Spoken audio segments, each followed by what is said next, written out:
I think it's important with respect to moral values to distinguish between objective moral values and subjective values. By objective moral values, I mean moral values which are valid and binding independently of whether anybody believes in them or not. Subjective values would be expressions of personal taste, like vanilla tastes better than chocolate.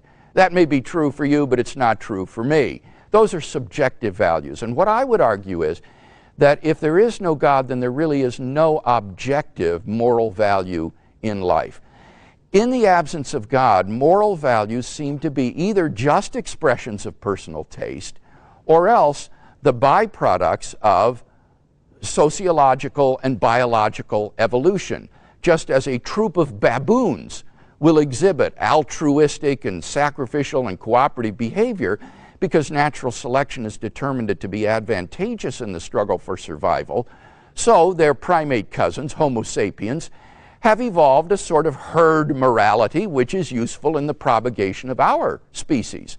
But there doesn't seem to be anything about Homo sapiens that makes this morality objectively true. If you were to rewind the film of evolution and shoot it again, a very different sort of creature might have evolved with a very different set of moral values.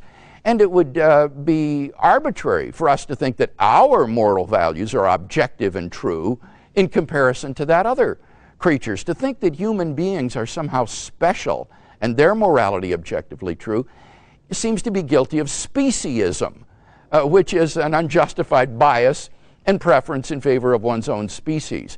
So it seems to me that without God as a transcendent anchor for moral values and duties, that there really is no objective right and wrong, good and evil. Everything becomes socioculturally relative, and there's no one to say that you are right and I am wrong. Now that has profound consequences. What that means is that we cannot say that rape, child abuse, torture, infanticide, injustice, racial discrimination are really wrong. Nor can we say that love, tolerance, open-mindedness, self-sacrifice, and charity are really good. For in a universe without God, good and evil as such do not exist.